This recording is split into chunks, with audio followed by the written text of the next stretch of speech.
Assalamualaikum warahmatullahi wabarakatuh.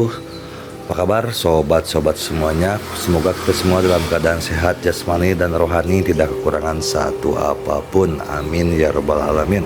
Oke, mari kita lanjutkan saja ceritanya. Bab 1119. Formasi pembunuh Dao Zong. Malaikat kerajaan itu sangat marah. Sebelum tertidur, rohnya merasuki kristal malaikat dan memerintahkan agar setelah ia tertidur, kristal malaikat itu disembunyikan di dalam mahkota. Hari ini, dia bangun tanpa mahkota. Kristal malaikat juga tertusuk. Istana kerajaan kuno dan para malaikat yang kuat tidak dapat menahan penghinaan seperti itu. Walaupun baru dalam tahap Yuan Shen, malaikat kerajaan dengan tegas menyerbu ke arah keenam orang di depannya, terutama biksu botak yang memegang tongkat neter hitam, yang menjadi target serangan nomor 1 malaikat kerajaan. Bagi orang-orang kuat dari sekte ilahi Liu He di sisi berlawanan, roh malaikat yang misterius dan kejam ini dipanggil oleh Chu Chen. 6 kata yang diteriakkan Chu Chen terngiang-ngiang di pikiran mereka. Keluarlah, Angewomon, benda di depanku adalah binatang malaikat yang disebutkan Chu Chen. Tidak seorang pun yang menyangka bahwa Chu Chen ternyata memiliki kartu truf seperti itu, termasuk Song Yan. Dia paling mengenal Chu Chen dan tidak menyangka bahwa Chu Chen ternyata bisa memanggil Angewomon. Para penonton tentu saja tercengang, lalu mereka menjadi bersemangat. Tuan Chu juga sangat kuat. Izinkan saya bertanya, siapa lagi yang bisa memanggil Angewomon sekuat itu? Aku penasaran apalagi yang bisa dipanggil Chu selain Angewomon. Sungguh mengasyikkan. Sepertinya sekte Dewa Liu He benar-benar tidak sebaik pahlawan Chu. 6 prajurit terkuat dari sekte Bei Miao dan sekte Sijue tidak mampu menahan serangan murka malaikat istana kerajaan. Melihat hal itu, para pendekar di alam kekuatan ilahi yang belum turut serta dalam pertempuran pun ikut bertindak. Chu Chen melihat sekeliling. Dalam situasi saat ini, Liu Siwan sendirian harus menahan serangan 5 orang kuat, dan kombinasi Liu Ruyan dan Song Yan juga mengikat 5 orang di alam kekuatan supernatural. Kini malaikat istana kerajaan tengah bertarung melawan 8 orang di alam kekuatan gaib sendirian, dan pertarungannya sangatlah sengit. Chu Chen menatap malaikat istana kerajaan yang terkepung dan tak dapat menahan diri untuk tidak mendesah. Sepertinya mereka yang bangun belakangan lebih tidak normal. Mengandalkan keadaan Yuan Shen mereka benar-benar dapat menahan pengepungan dari 8 orang kuat. Ledakan. Chu Chen memandang Liu Siwan. Di 3 medan perang, situasi Liu Siwan agak suram. Dia menghadapi serangan rival lamanya Pukong. 2000 tahun lalu, Liu Siwan mengalahkan Pukong. Itu adalah duel antara kedua belah pihak. Tetapi sekarang, Pukong memiliki 4 orang yang membantunya, dan mereka semua berada pada level yang sama, membuat Liu Siwan kesulitan untuk melawan. Kemunculan Angewomon yang aneh membuat Pukong tampak muram saat ini. Dia ingin mengakhiri pertempuran ini sesegera mungkin. Kedua belah pihak bertempur dengan sekuat tenaga dan tanpa ampun. Berbagai instrumen sihir kuno muncul satu demi satu, mengguncang langit. Di alun-alun di depan istana Taihe, batu bata telah tertiup angin, dan lubang-lubang besar telah muncul. Di kejauhan, banyak pohon tumbang ke tanah, dan batu-batu besar beterbangan dari waktu ke waktu, pertempuran ini telah menghancurkan Wudang Golden Summit hingga tidak dapat dikenali lagi. Dengan Angewomon yang menahannya, Chu Chen langsung mengambil tindakan untuk membantu Liu Siwan. Saat dua pendekar pedang agung beraksi, kekuatan mereka menjadi lebih dari 2 kali lipat. Keempat orang yang ada di sekitar Pukong langsung merasakan tekanan yang kuat. Wajah mereka tiba-tiba berubah warna, dan mereka berusaha sekuat tenaga untuk melawan. Namun dalam sekejap, salah satu dari mereka tertusuk tepat di jantung oleh pedang di tangan Chu Chen, dan formasi penyerangan kelima orang itu langsung bubar. Benar-benar gerombolan. Liu Siwan mencibir saat melihat ini, dan segera menggunakan teknik pedang kenaikan untuk menjatuhkan satu orang. Teriakan keras tiba-tiba datang dari kejauhan. Dibandingkan dengan sekte ilahi Liu He, tentu saja pahlawan Chu memiliki prestise terbesar di antara orang-orang. Pada titik pertempuran ini, situasi akhirnya mulai berubah, dan keseimbangan kemenangan jatuh ke tangan pahlawan Chu, dan semua orang tentu saja gembira. Sisi lain, banyak pula orang yang menaruh perhatian pada kerjasama kedua peri cantik ini dari awal hingga akhir. Namun, dari awal hingga akhir, tidak seorang pun dapat melihat bagaimana Song Yan bersembunyi di balik kelopak bunga, dan tidak seorang pun dapat melihat pergerakan Song Yan sama sekali. Baik King dan lawan lainnya menjadi semakin terkejut. Mereka merasa bahwa kekuatan sihir Song Yan bahkan lebih baik daripada Qian Yuan menyusut bumi milik Dao Zong. Terlalu misterius dan tak terduga untuk diwaspadai. 5 orang di alam kekuatan supranatural mengepung kedua peri tersebut.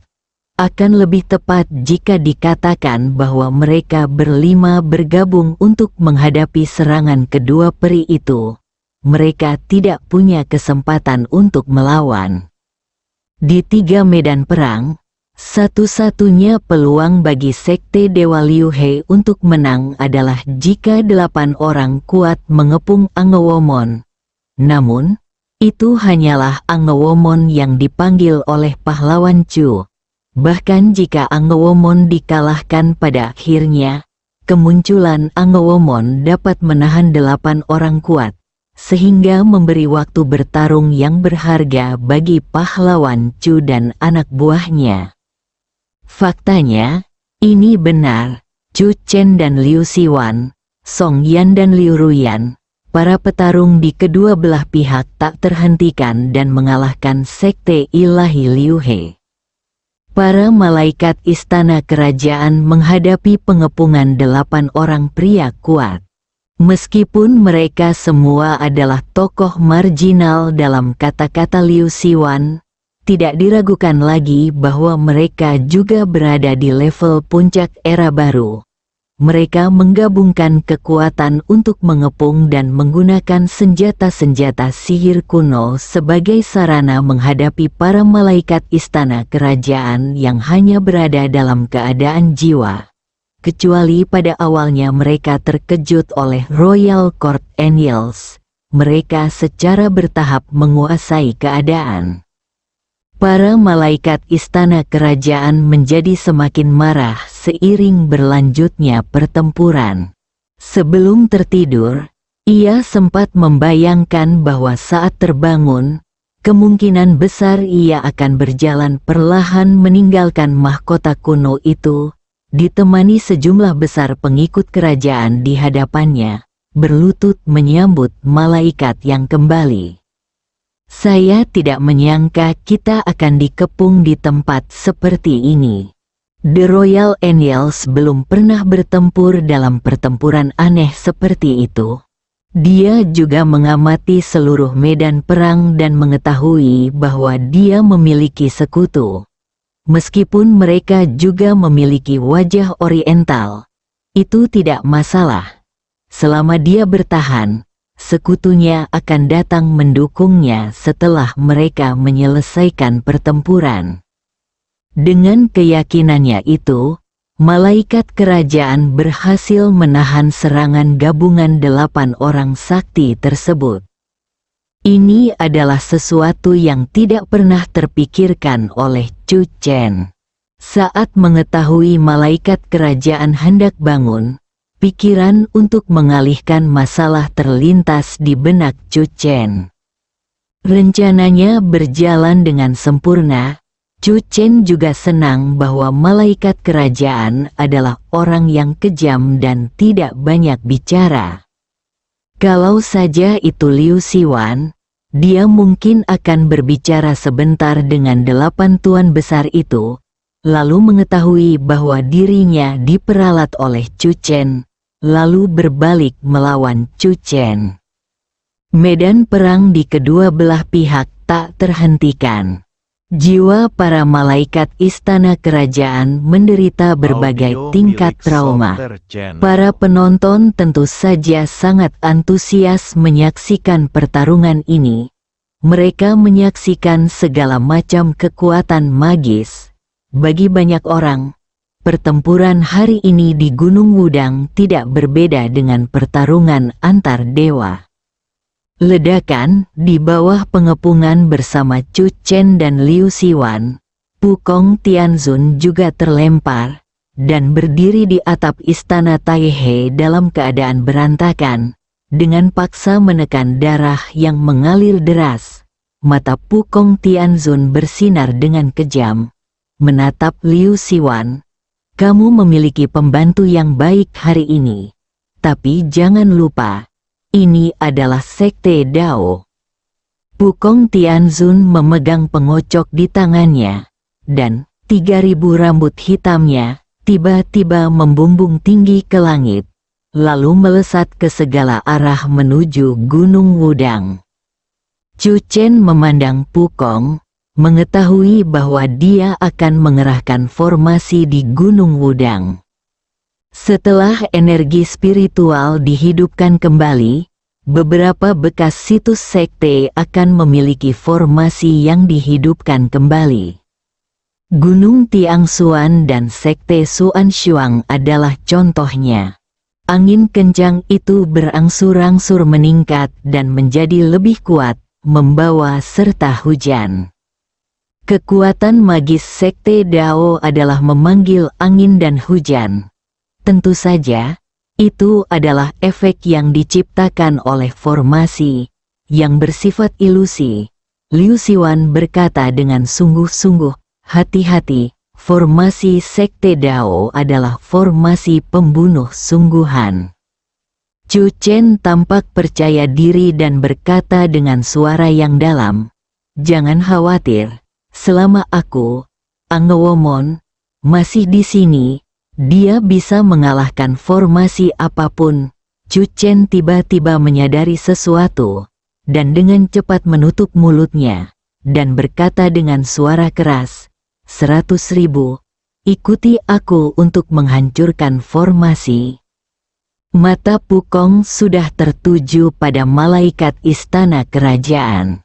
Liu Siwan menyerbu maju dengan pedangnya dan mendesah, Saudara Chen, kamu terlalu ceroboh. Pukong Tianzun telah mengambil tindakan terhadap para malaikat kerajaan. Bab 1120 Kartu Truf Malaikat Semurni Liu Siwan. Dia mempercayai kata-kata Chu Chen. Ketika dia melihat Pukong Tianzun mengendalikan formasi pembunuh Sekte Dao untuk berkumpul ke arah Angewomon, Liu Siwan mencoba yang terbaik untuk bergegas maju untuk menghentikan mereka. Chu Chen dengan tegas menghentikannya dan berkata, Angewomon bisa mengatasinya. Chu Chen sangat jelas dalam benaknya bahwa Sekte Ilahi Liu He adalah musuhnya. Tetapi para malaikat istana kerajaan pun juga bukan teman-temannya. Sekarang malaikat istana kerajaan baru saja terbangun, dan mungkin sedang kebingungan di dalam hati.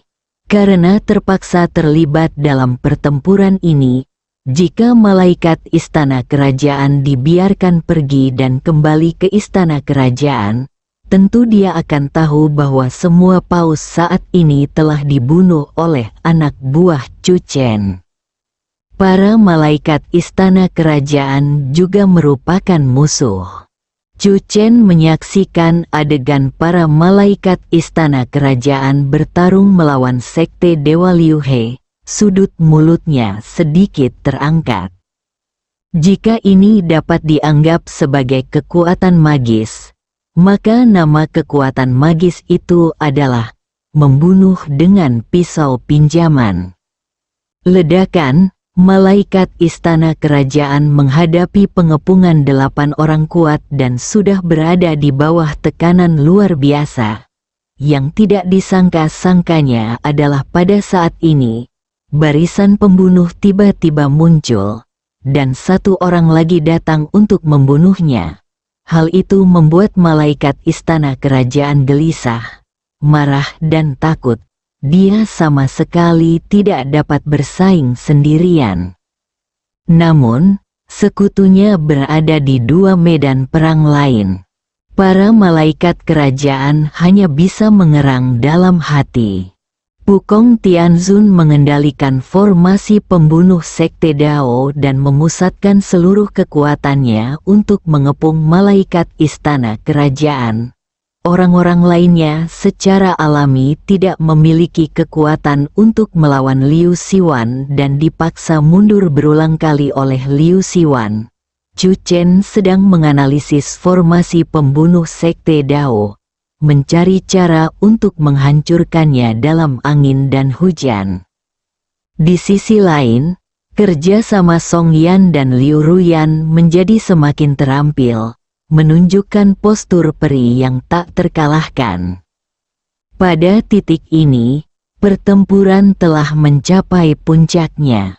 Saya merasa kunci kemenangan terletak pada Angewomon. Jika Tuan Chu bisa memanggil Angewomon kuat lainnya seperti ini, pertarungan hari ini tidak akan seru. Chu Chen juga ingin berkata, "Keluarlah, Jenderal dengan pedang." Ketika malaikat istana kerajaan terbangun, Chu Chen juga mengawasi Chang Tianbei dari waktu ke waktu. Namun, 3 batu hamil dewa di cangkang Chang Tian tidak melakukan gerakan apapun, dan pertempuran ini tampaknya tidak mampu membangunkan mereka. Di bawah kendali Pukong Tianzun, kekuatan formasi pembunuh Dao Zong menjadi semakin kuat. Ledakan, jiwa malaikat kerajaan terkena formasi itu dan terbang menjauh.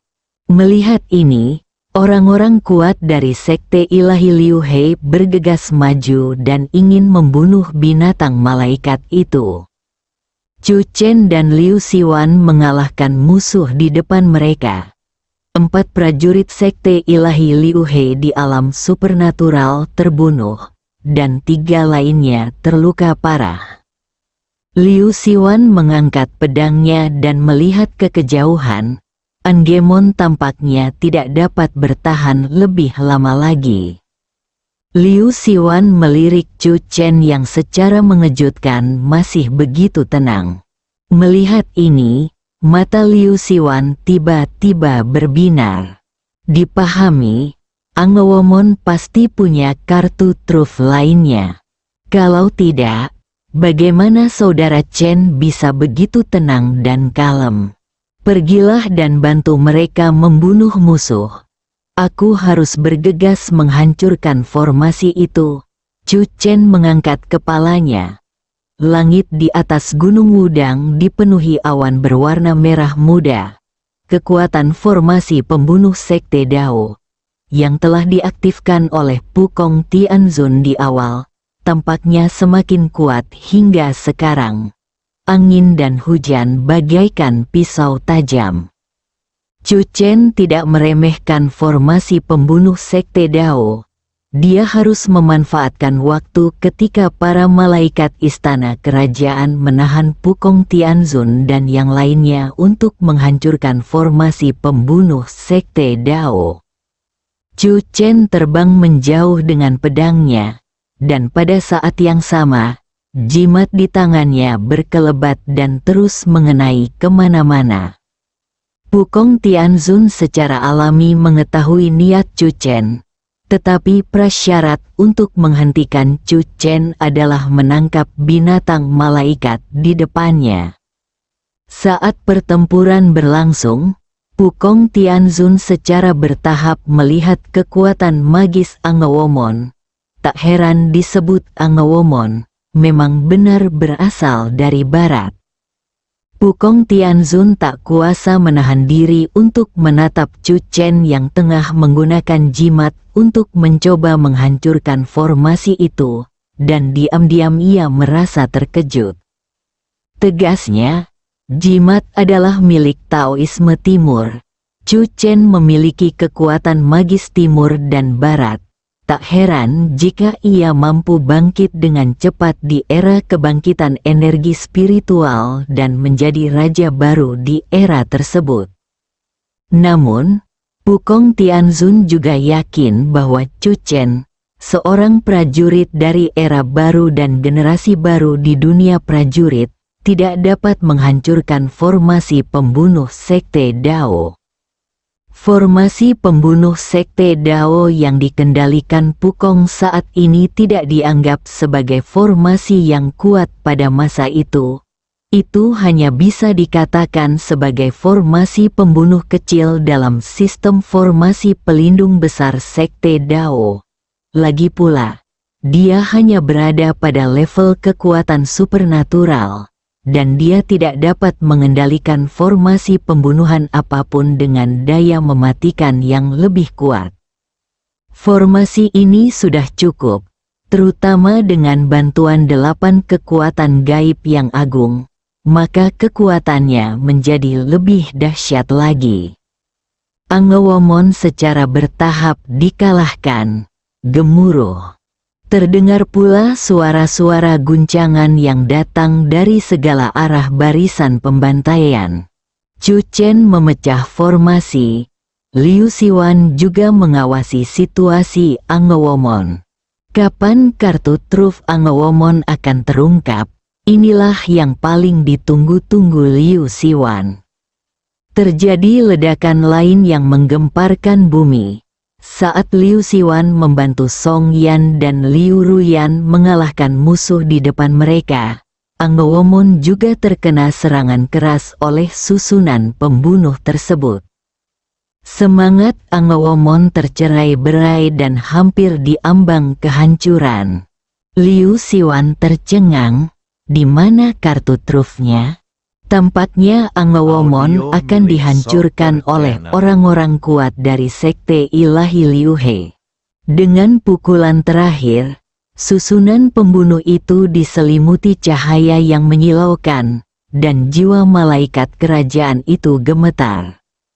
Selesai, sang malaikat kerajaan tidak pernah membayangkan bahwa setelah tidur panjang, ia akan dikalahkan dalam pertempuran pertama setelah bangun. Dalam sekejap, malaikat kerajaan tidak punya waktu untuk berpikir, dan cahaya jiwanya tiba-tiba menjadi terang dan cemerlang. Liu Siwan menghentikan langkahnya saat hendak maju dengan pedangnya. Dia ingin membantu, tetapi ketika dia melihat ini, dia terkejut dan berkata, Angewomon benar-benar memiliki kartu truf. Ini memang kartu truf terakhir Royal Angel.